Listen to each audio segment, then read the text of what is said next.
Tem algumas coisas que passam assim pela cabeça de pastor de vez em quando. Essa é uma delas. Gente querida, a gente tem nos últimos domingos aqui, pelo menos quando eu tenho tido a oportunidade de falar desse púlpito, eu tenho procurado tratar das cartas às 7 igrejas na Ásia, descritas no livro tão maravilhoso, extraordinário do Apocalipse.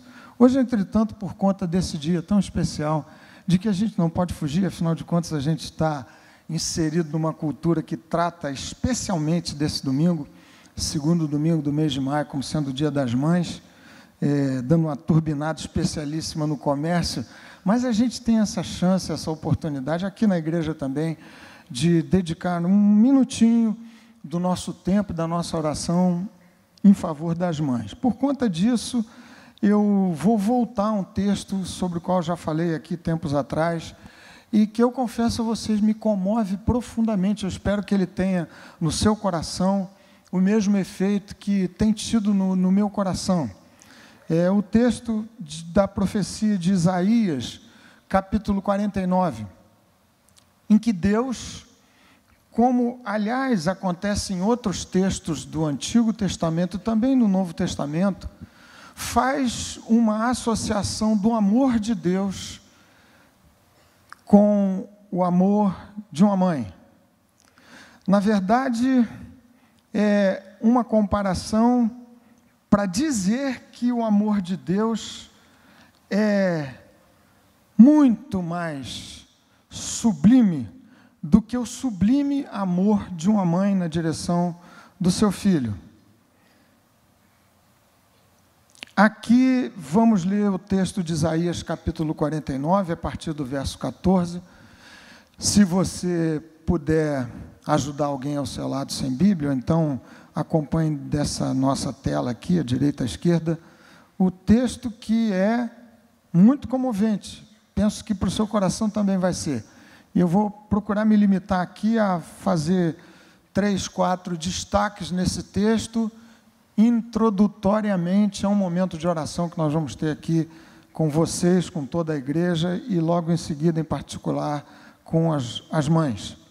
Quero lembrar vocês aqui que os textos proféticos, como esse de Isaías, têm um alcance em 3 tempos históricos.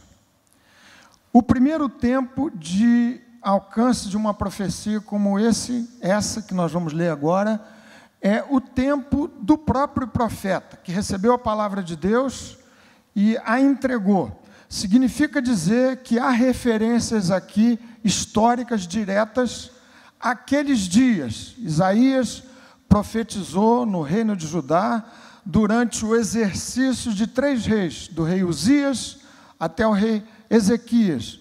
Um tempo bom de prosperidade, mas que era o tempo de uma espécie de prelúdio sinistro do caos, do desastre, da tragédia que viria a acontecer no chamado Reino do Norte, 10 tribos de Israel que se juntaram no Reino do Norte, e 2 tribos que compunham àquela altura o Reino de Judá. Nesse ponto, então, como de resto em outros textos proféticos, a palavra de Deus, por Isaías, tinha a ver com a situação histórica daquele povo e daquela gente. Era uma chamada direta e havia aqui referências diretas àquela situação histórica. Mas há um outro alcance temporal das profecias da palavra de Deus. O segundo alcance no tempo de uma palavra profética tal como essa tem a ver com o meu tempo, o seu tempo. Essa é uma palavra dirigida para hoje, para a minha vida, para a sua vida, para as nossas vidas. E uma parte substancial das promessas embutidas num texto assim já podem se cumprir. Aliás, já tem se cumprido. Esse é um texto messiânico, ou seja, um texto que faz referência direta a Jesus, um texto com referências escatológicas, no sentido de que aponta para o fim de todos os tempos, quando a promessa haverá de se cumprir na sua totalidade, mas é um texto para o qual se aplica aquilo que a gente na teologia chama de escatologia inaugurada, já realizada. Uma parte dessas promessas já está acontecendo. Quando o Espírito Santo desceu no Pentecoste, lá no registro de Atos, o texto diz: mas acontecerá nos últimos tempos. Pedro aplicou essa expressão, últimos tempos, aqueles dias. Ou seja, uma parte dessas promessas cumpre-se, pode se cumprir na minha vida e na sua vida. E é por isso, sobretudo de maneira muito particular e especial, que esse texto me veio ao coração nesses dias complicados, difíceis, sinistros, e que tem a ver também com preocupações que enchem o coração dos pais. Hoje, Dia das Mães, é impossível a gente celebrar um dia como esse sem fazer referência aos nossos filhos e às preocupações que temos com respeito à sorte desses nossos queridos filhos e filhas.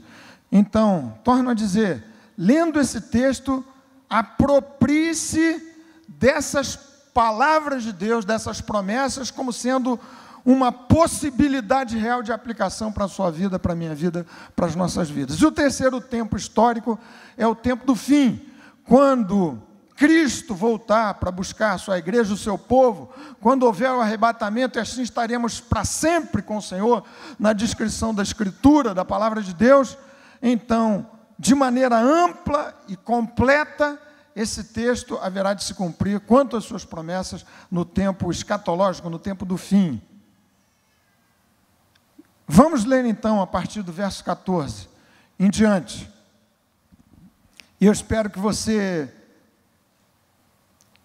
novamente, se sinta tangido pelo Espírito do Senhor. O Espírito que nós temos invocado aqui, invocamos com os nossos louvores, com as nossas canções, pedindo que o Espírito fale ao nosso coração, trate da nossa vida.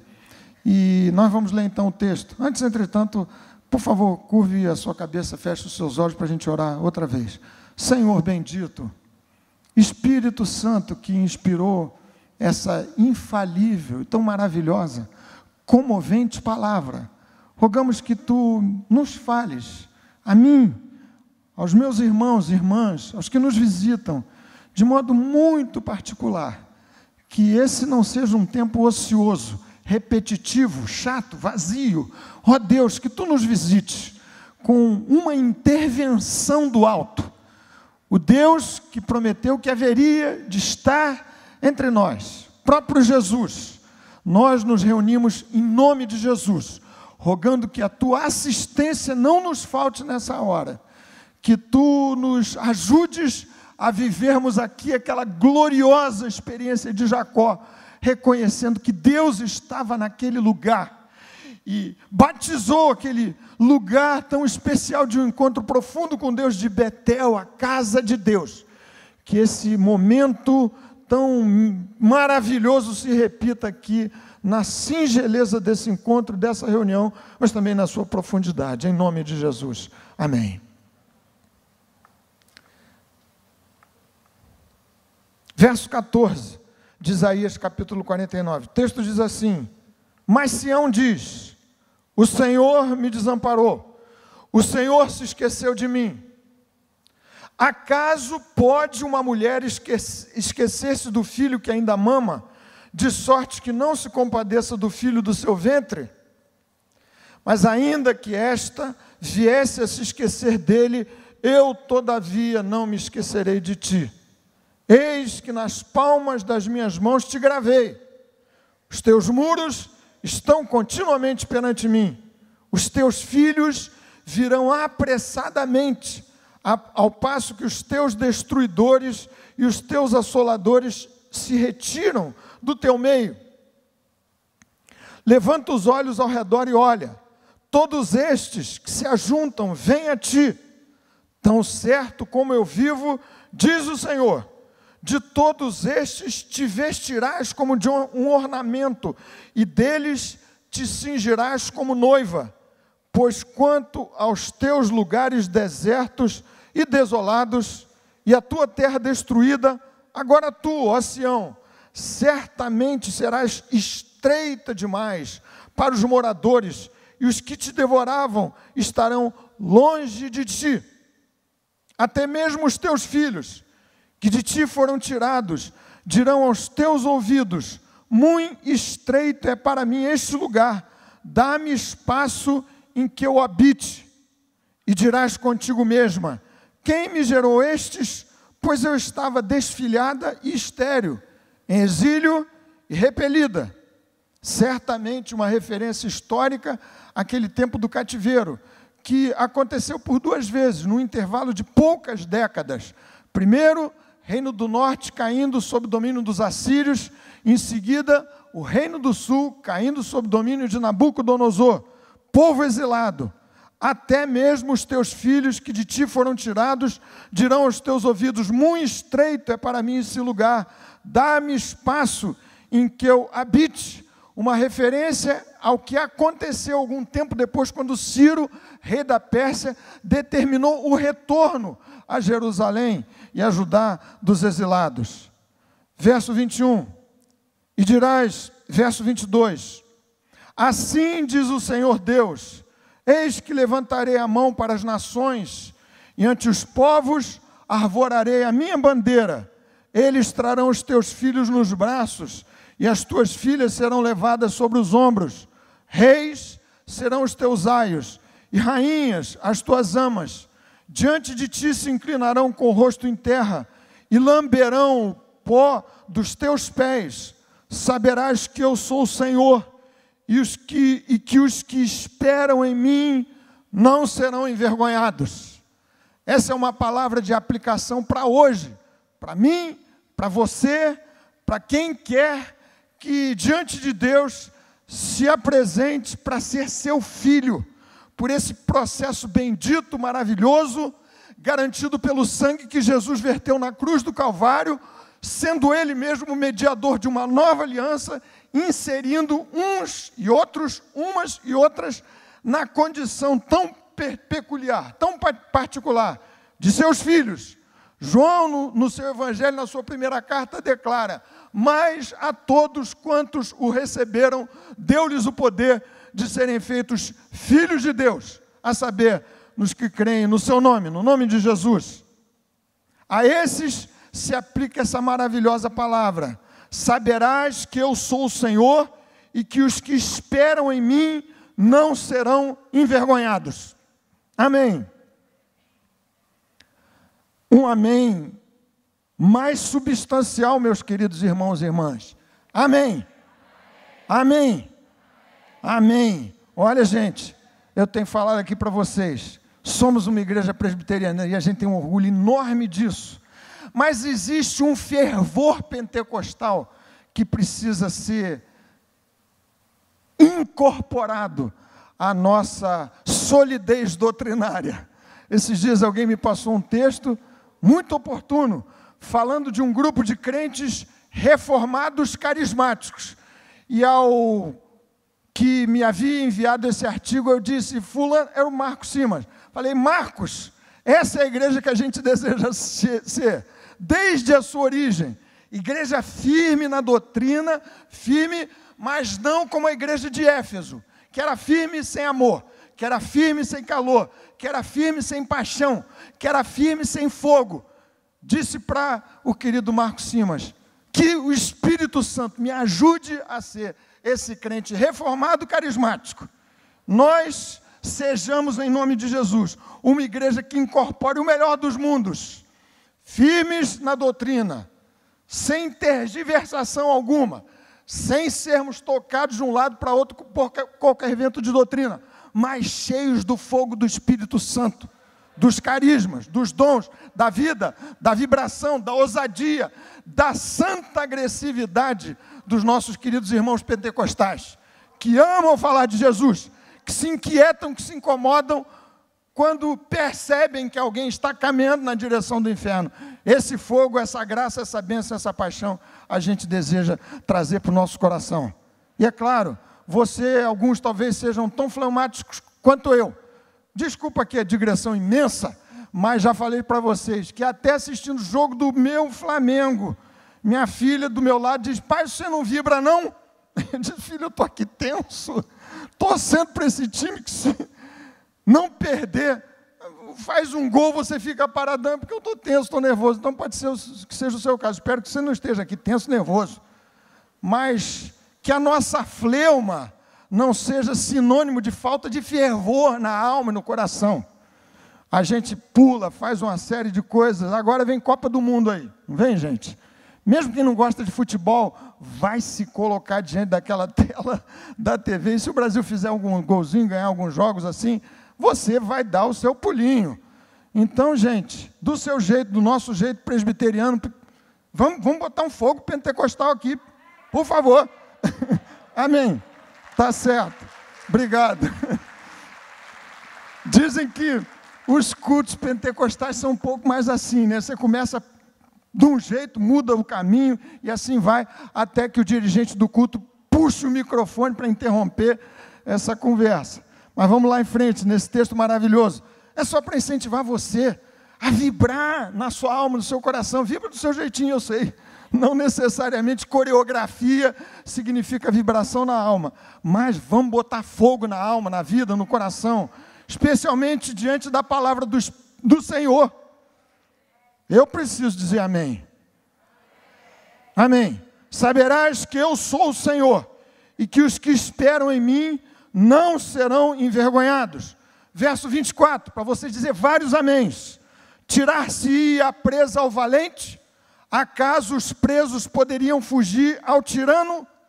Isso é impossível. Mas o Senhor declara, mas assim diz o Senhor, por certo que os presos se tirarão ao valente, e a presa do tirano fugirá, porque eu contenderei com os que contendem contigo, e salvarei os teus filhos. O que você acha desse texto? É para dizer o amém ou não é? Amém, graças a Deus. É o Senhor dizendo, porque eu contenderei com os que contendem contigo, e salvarei os teus filhos. O que é que se pode dizer de mães, de pais, que se agoniam profundamente e justamente preocupados com a sorte dos seus filhos? Essa promessa é para você, é para mim, é para o povo de Deus.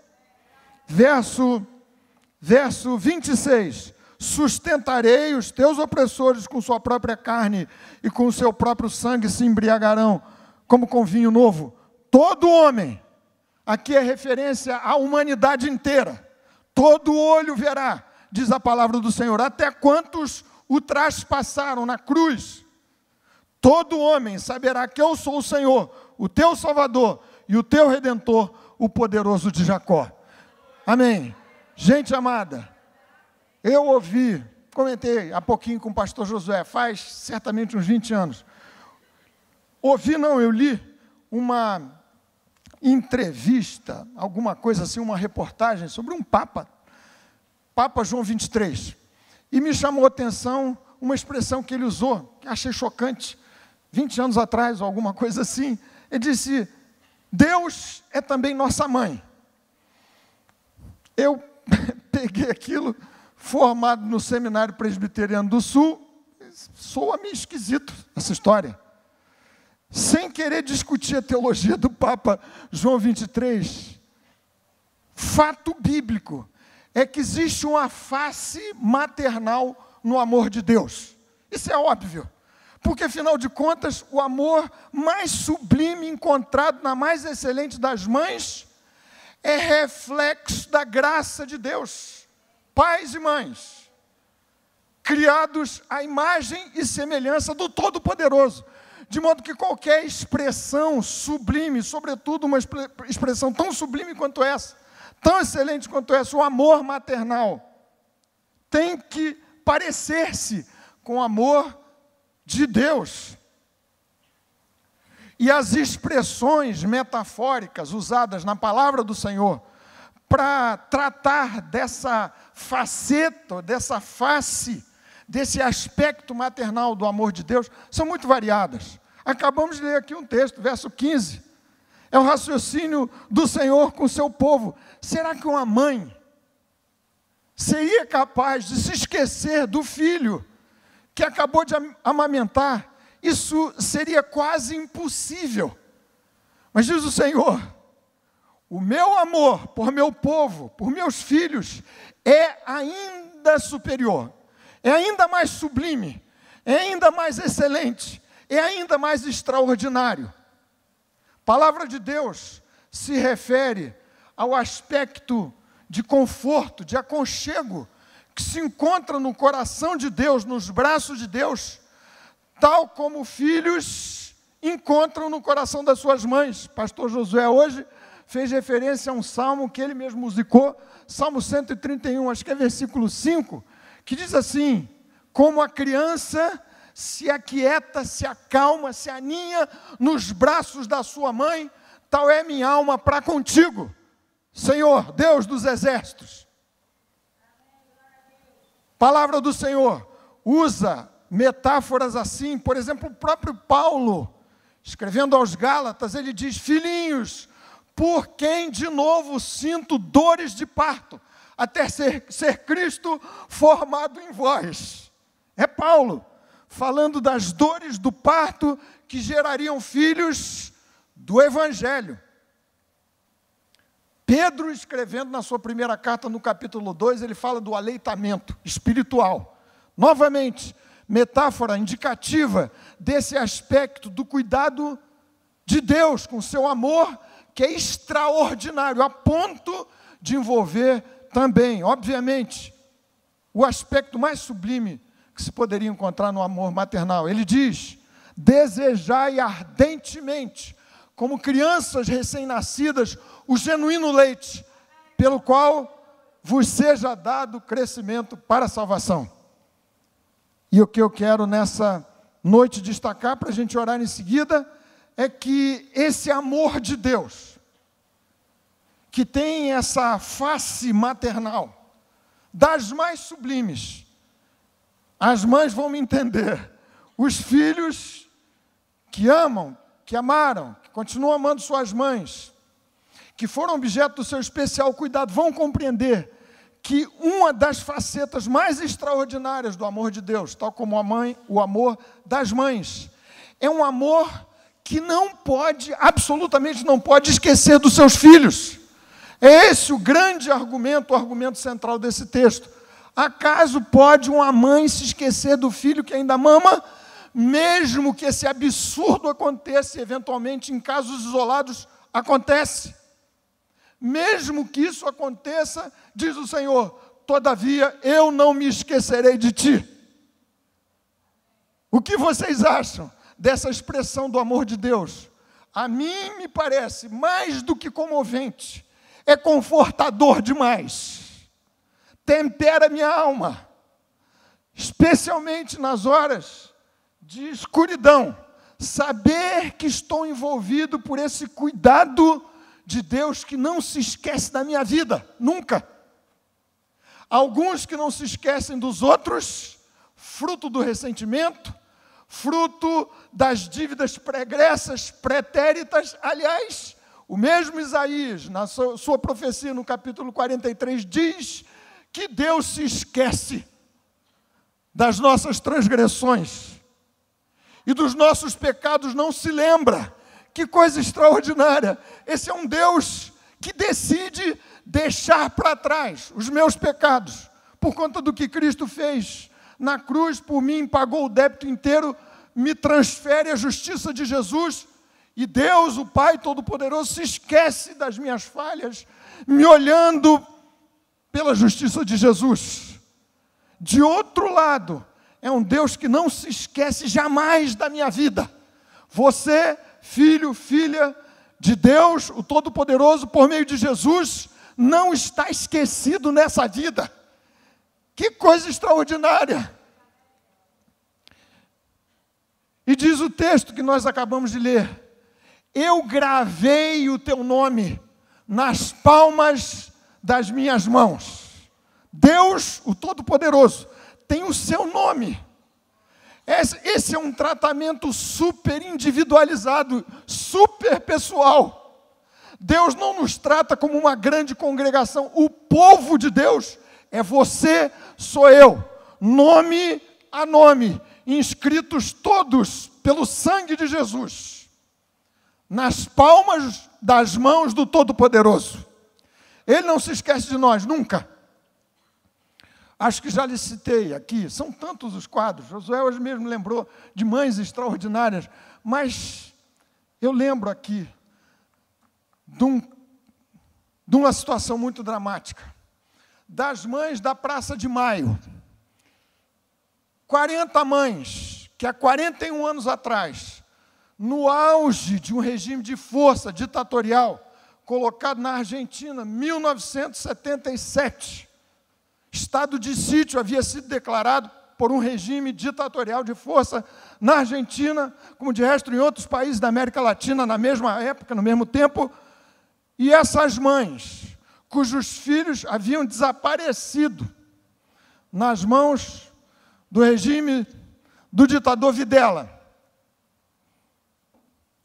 proibidas que estavam, como de resto toda a população, estado de sítio, de se ajuntarem, mais de 2 pessoas não poderiam se encontrar publicamente. O que essas 40 mães resolveram fazer? Cujos filhos haviam desaparecido. Resolveram marchar em duplas, na Plaza de Maio, pertinho da Casa Rosada, 2 em 2, 2 em 2. E desde então, passaram-se 41 anos. Desde então, semanalmente, essas mães marcham a favor dos seus filhos. Toda quinta-feira, elas marcham. Eu anotei aqui, isso foi objeto, essa história foi objeto de um filme, que foi o primeiro filme latino-americano a ganhar um Oscar de melhor filme estrangeiro. O nome me escapou. A História é Real, alguma coisa assim. Uma dessas mães, fundadora desse movimento, decididas a não se esquecerem dos seus filhos, declarou o seguinte: desgraçadamente, existimos porque nos tomaram o que é mais valioso para uma mulher. Lembramos dos nossos filhos sempre, mas não aceitamos que nos chamem de heroínas. Fizemos o que qualquer mãe faria por um filho. E a chamada para que uma mãe qualquer entrasse naquele grupo das mães da Plaza de Maio, com um lencinho branco na cabeça, semanalmente fazendo essa marcha silenciosa em frente à Casa Rosada, era o seguinte: nenhuma cor ideológica, nada, absolutamente nada. Entrava uma mãe e eles perguntavam: quem lhe falta? Nesse filme, uma das mães entrevistadas, já velhinha, diz assim: apesar das nossas bengalas e das cadeiras de rodas, as loucas continuam de pé. Amor que não se esquece. O amor de Deus é um amor que mira os seus filhos, para não nos esquecer jamais nas valas da vida. Amor que não se apaga do coração do Pai, jamais. Você se lembra daquela história maravilhosa, dramática, em parte cantada aqui nessa noite, do pai como que na soleira da porta e da janela, a aguardar o retorno do pródigo, a casa. Deus não se esquece de mim. Existe um segundo aspecto maravilhoso desse amor de Deus, estabelecido, enfatizado de maneira reiterada nesse texto. Quando a gente se lembra das nossas mães, esse texto aqui trata do amor de Deus de maneira extraordinária, sublime, maravilhosa, dizendo que o meu Deus, no seu amor, mais sublime do que o amor mais excelente que se poderia encontrar em alguma mãe. É um amor que renova no coração dos seus filhos esperanças de restauração do que se perdeu. Aqui, o profeta Isaías deu ao povo uma palavra de alento, profética, porque naqueles dias a tragédia, anunciada não tinha acontecido ainda, mas logo depois veio a tragédia da invasão, da destruição da cidade, dos muros, do templo glorioso de Salomão, o exílio dos filhos, Daniel entre eles.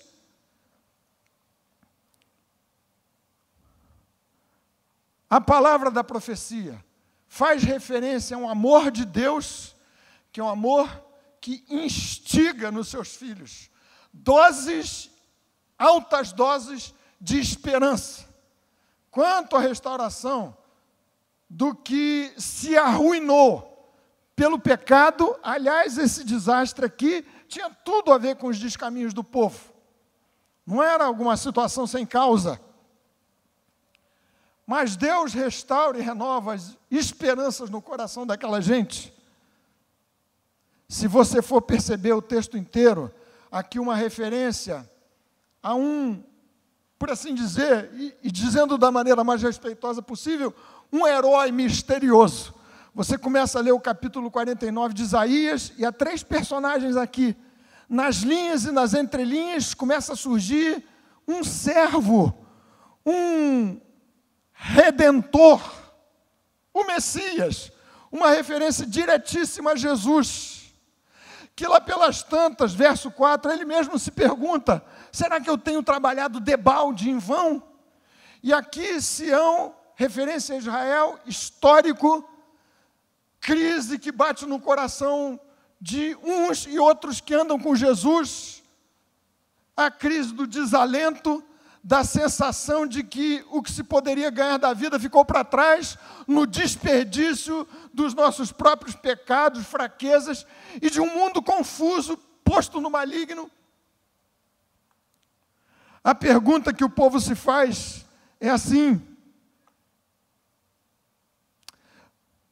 debalde tenho trabalhado, inutilmente gastei as minhas forças, verso 4, verso 14, o Senhor me desamparou. O Senhor se esqueceu de mim. Será que essa sensação só acontece no meu coração, na minha vida, quando a situação aperta? Sensação de que você está esquecido. E às vezes a gente tem até medo de ser claro como aquele povo havia sido. Como Abacuque foi. Como Jeremias, como outros tantos nas crises pelas quais sua vida passou. A sensação de que Deus nos desamparou, se esqueceu, deixou. A resposta do Senhor: até mesmo os teus filhos que de ti foram tirados dirão aos teus ouvidos, muito estreito é para mim esse lugar. Os filhos haveriam de voltar em tão maior medida que aquele antigo espaço, aquela antiga cidade seria pequena para abrigar a multidão de filhos que seriam acrescentados de volta ao povo, desfilhado, a mãe desfilhada. A mãe sofrida, o pai sofrido, é a promessa de Deus. E essa promessa, vou sublinhar, com tinta escura, vermelha, amarela, luminosa, do jeito que você puder entender. Essa é uma palavra dirigida para os pais relativamente aos seus filhos.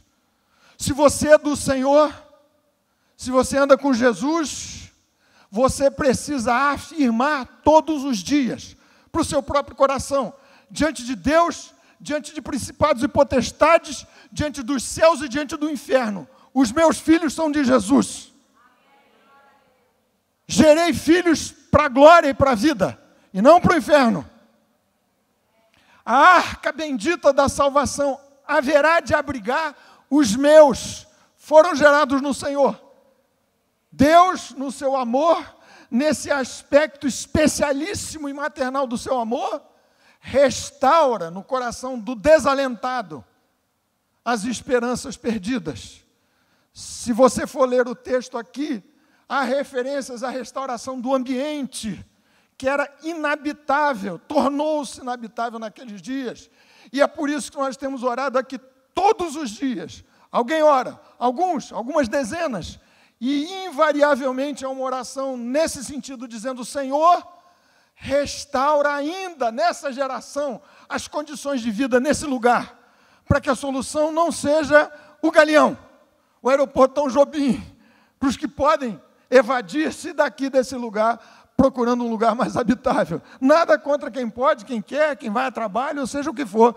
Mas a nossa oração tem sido: Senhor, cumpre a Tua palavra nos nossos dias, ainda que sabendo que o cumprimento integral dessa palavra extraordinária haverá de acontecer nos novos céus e na nova terra, nos quais habita a justiça. Você que veio aqui essa noite, talvez com o coração sem alento, por conta do imbróglio em que sua vida se tornou. Não sei se eu estou falando aqui sem querer complicar o seu coração, a sua cabeça, sem querer ser deselegante de jeito nenhum. Mas tantas vezes a gente olha e diz: Senhor, não posso viver aqui me enganando, tendo esperança no vazio. O amor de Deus e essa extraordinária face maternal do amor de Deus infunde esperanças por conta de uma aliança que esse herói, que começa a aparecer à medida em que se vai lendo o texto da profecia, o servo sofredor, banca com o seu próprio sangue. Não é uma esperança fornecida e fomentada de maneira vazia. Acho que já lhe citei uma entrevista que li há muito tempo também, do formidável Caetano Veloso. Tem composições ótimas e tudo, é uma figura. E uma vez li uma entrevista dele, e só faz tempo, o Brasil até vivia uma situação melhor. E o entrevistador perguntou: Caetano, o que você vê do Brasil e tudo? Como é que o Brasil vai melhorar? Ele disse: vai melhorar. O entrevistou e emendou: você acha que vai melhorar por quê? Sabe qual foi a resposta dele? Vai melhorar porque eu quero. Eu disse: que autoconfiança maravilhosa. Aqui é o Deus Todo-Poderoso. É o Deus que enviou o seu Filho, que firmou com Deus uma aliança cumprida pelo homem Jesus, em meu lugar e em seu lugar, assinada, lavrada pelo sangue de Jesus. Então não é uma esperança vazia qualquer, é esperança fundeada, ancorada na aliança que Deus fez com o seu povo, bancada por Cristo. Terceiro lugar, esse amor é um amor de quem nunca se esquece dos seus filhos. E esse nunca se esquecer tem a ver com o acalento, a proteção. Salmo 27 reforça a mesma ideia. Porque se meu pai e minha mãe me desampararem, o Senhor me acolherá. No capítulo 66 de Isaías, o texto é tão lindo que eu preciso ler para vocês: como alguém a quem sua mãe consola, assim eu vos consolarei, diz o Senhor. Nunca vai se esquecer dos seus filhos. Tem-nos todos gravados nas palmas das suas mãos. Esse é um amor que infunde esperança, de modo que eu posso dizer amém o dia inteiro, o tempo todo, nessa igreja, fora dessa igreja, caminhando nos vales escuros, sombrios dessa vida, no vale da sombra da morte, dizendo amém, amém, amém, para as promessas firmes do meu Deus, que renovam-me o coração e esperança todo dia. Finalmente, esse amor é destacado aqui, naquele verso que a gente leu, e eu fiz questão de repetir com vocês, verso 25. O amor de Deus, nesse seu aspecto maravilhosamente maternal, é um amor, como você conhece, de mães que são heróicas, que são guerreiras, que entram na luta para defender seus filhos. O texto diz: porque eu contenderei com os que contendem contigo e salvarei os teus filhos. Quantas histórias de heroísmo materno você poderia lembrar e recordar? Novamente, meu interlocutor aqui, querido pastor Josué, um pouquinho antes da gente entrar aqui para esse culto, lembrou de uma cena que eu também vi, de uma mãe, não foi assim, Josué? Que passando lá, acho que lá no Nordeste, em algum canto, o filho, de repente, caiu acidentalmente num lago, num igarapé, alguma coisa assim, e ele se lembra do quadro, a mãe pulou imediatamente, sem saber nadar, sem nada, para salvar o filho. Os dois estiveram em vias de se afogar e tiveram que ser resgatados por outros circunstantes, etc. É um amor, o amor de Deus, a meu favor e a seu favor, é um amor que entra na briga, que compra as brigas que eu preciso enfrentar. É o Deus que se interpõe entre mim e os meus inimigos. É um Deus que se coloca a favor do seu povo nas guerras desta vida. Nós vamos orar, antes de orar com as mães, sobretudo pedindo que a bênção do Espírito do Senhor reforce vivamente no nosso coração nessa noite, por toda a nossa vida, estas certezas derivativas de uma compreensão mais profunda da extensão do amor de Deus, da sua profundidade. Esse texto lindíssimo que Elivânia leu aqui na hora da apresentação dos visitantes. O amor de Deus, que não se esquece dos seus filhos, e é um esquecimento que envolve consolo, abrigo. Me desculpem aqui, tangenciar pieguice, mas as minhas mais remotas memórias do amor da minha querida mãe Maria José dão conta das muitas situações em que eu ficava gripado, um garoto, sabe, menino, criança, pega virose o tempo todo. E o médico, com todo respeito aos queridíssimos pediatras, não sei se eu vou dizer uma bobagem aqui, mas já anunciei e vou dizer a bobagem. Na falta de um diagnóstico mais preciso, manda essa, é virose. E aí tá bom, o pacote da virose é enorme. Mas mamãe aplicava os medicamentos necessários e prescritos lá pelo Dr. Romeu, que era o pediatra. Ângelo, Dr. Ângelo é a versão contemporânea do Dr. Romeu. Dr. Romeu tinha sido médico, pediatra, na base do 0800, uma filharada da igreja, filho de pastor e tudo mais. Eu entre eles. E aí mamãe fazia tudo certinho e tal. E eu dizia, mamãe, lá devia ter 6 anos de idade, alguma coisa assim, estou com dor de testa. Eu não dizia dor de cabeça. Testa, talvez por ter uma testa meio pronunciada demais. Mamãe, está ardendo aqui. Então eu dizia para ela, dor de testa. E sabe qual é a terapia que ela aplicava? Ela ficava fazendo carinho. Já tinha dado lá, sei lá, Novalgina, não sei mais o quê. Ficava fazendo carinho. E dizendo assim, isso passa, isso passa, isso passa, isso passa, isso passa, isso passa. Aí pegava no sono, rapidinho, né? Se você estiver no aperto, no sufoco com seu filho, sua filha, tudo, tenta essa, de repente cola, né? Comigo funcionava. Esse amor tão terno de Deus, que pega você no colo, que não se esquece da sua vida. O Deus que infunde no meu coração, no seu, nos nossos corações, esperança, quanto a um tempo diferente, melhor. Por isso, vou dizer pela enésima vez, que maravilha, meu pai toda a vida afirmou sempre. Onde estão seus filhos? Seus filhos estão na igreja, são do Senhor. Jamais ouvi papai dizer, não, meu filho está desviado, isso, qualquer coisa. Mesmo que tivesse, meus filhos são do Senhor, são sim. São, claro, são. Vamos nos encontrar todos nos céus, louvado seja o nome do Senhor. Encerro aqui, lembrando que essa não é uma aplicação universal do texto, no sentido de que todos estão incluídos no alcance maravilhoso dessa jornada. A palavra de Deus declara que essa é uma palavra para filhos. Essa profecia é carregada, é encharcada de evangelho.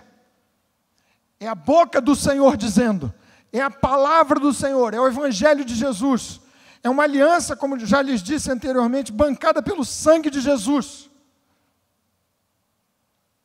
O Senhor me chamou, fez a minha boca, começo da profecia de Isaías 49, fez a minha boca como uma espada aguda, fez-me como uma flecha polida.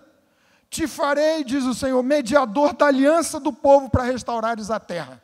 Referência a Cristo e a aliança que seria feita com Deus e o povo em bases novas, a nova aliança. Agora, com um representante, o segundo Adão, Jesus Cristo. Para dizeres aos presos, saí, e aos que estão em trevas, aparecei.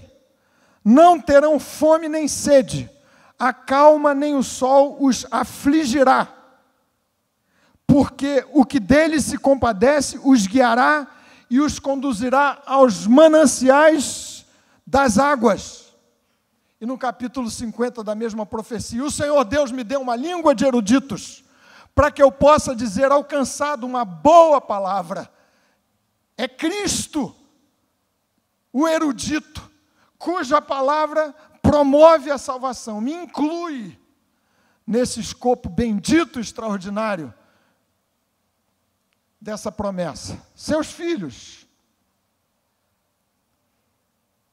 Jonathan Edwards, citado aqui muitas vezes, especialmente pelo pastor Antônio Carlos, puritano do século XVIII, teólogo extraordinário, notável, primeiro presidente da Universidade de Princeton, lá nos Estados Unidos, escreveu o seguinte, entre tantas coisas lindas: penso muitas vezes, é a parte que me cabe, para me inserir completamente na maravilha e na segurança oferecida por esse amor, essa face maternal do amor de Deus.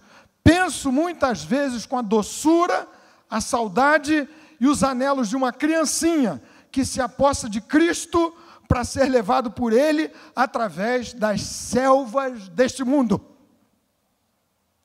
Eu quero convidar vocês aqui para um momento de oração. Especialmente, antes da gente orar com as mães, quem se sente numa selva. Que expressão oportuna. E sente que precisa, como nunca, do acalento dos braços de Deus com o seu amor. Extraordinário, muito mais sublime e excelente do que o melhor dos amores das mães. Se você quiser orar aqui comigo, venha um minutinho. Talvez trazendo essas ruínas que às vezes a gente coloca diante de Deus. Senhor, minha vida parece uma vida cheia de destroços. Implodiu-se o edifício da minha vida. O que fazer agora? Talvez você se sentindo esquecido pelos irmãos, pelos amigos, por gente da sua casa, da sua família, precisando dessa infusão da graça.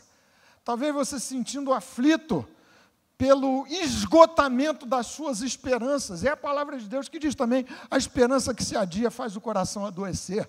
Então você precisa agora de uma injeção que Deus pode te dar, essa afirmação reiterada do amor de Deus, que renova na nossa vida, na nossa alma, as esperanças. Que coisa maravilhosa, coisa extraordinária. Deus que se esquece dos meus pecados, quando eu dele me aproximo, na doçura do seu amor. Deus que nunca se esquece da minha vida, que me tem gravado, meu nome, nas palmas das suas mãos. Vamos orar, minha gente querida, com todo o nosso coração nessa hora.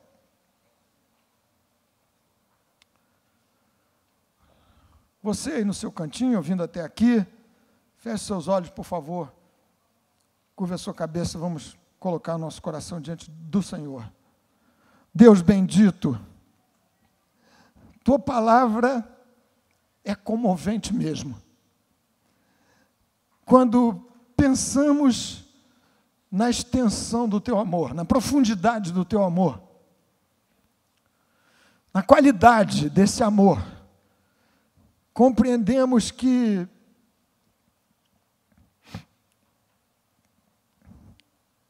é dele que precisamos, em altas doses. Queremos a companhia do nosso Deus Todo-Poderoso, com o seu infinito amor. Amor que não se esquece nunca dos seus filhos. E assim, não nos deixando de lado, nos acalenta, nos consola, nos pega no colo. Ó Deus, Tu sabes da enorme variedade de crises que batem à porta do nosso coração, de toda a sorte, de toda a natureza, de toda a ordem. Tu sabes de situações em que as nossas esperanças se esgotam completamente. E a gente se sente absolutamente extenuado, sem forças para avançar de maneira esperançosa. Ó Deus, nos apegamos agora às Tuas promessas e à Tua palavra, de que o Senhor haverá de restaurar as ruínas de maneira completa e total. Os muros, o templo, as casas, os filhos, a cidade, ó Deus. E nos colocamos aqui como agentes de resposta ao nosso próprio clamor. Usa-nos como o Senhor quiser. A minha vida, a vida dos meus irmãos e irmãs, nessa cidade, nesse lugar difícil, violento, sombrio, assustador, tantas vezes ameaçador, em nome de Jesus, usa as nossas vidas com um poder inédito, com a palavra, que seja a mesma palavra colocada por Cristo, o erudito por excelência, uma boa palavra a ser dita ao que está cansado, e nos ajuda aqui a renovarmos nessa noite, por ação direta do Espírito Santo, os laços dessa aliança. Nós nos colocamos como salmista, como uma criança que se acomoda e se aquieta nos braços da sua mãe. Assim é para contigo as nossas almas, são as nossas almas, no teu regaço santo, nos teus braços. Ó Deus, nos aninhamos em Ti. Que o Senhor visite a igreja de maneira muito especial nessa noite. Louvamos o Senhor, em nome de Jesus, e para a Tua própria glória. Amém. Amém. Pode voltar para o seu cantinho, meu irmão, minha irmã. Vamos cantar, em seguida nós vamos chamar as mães aqui.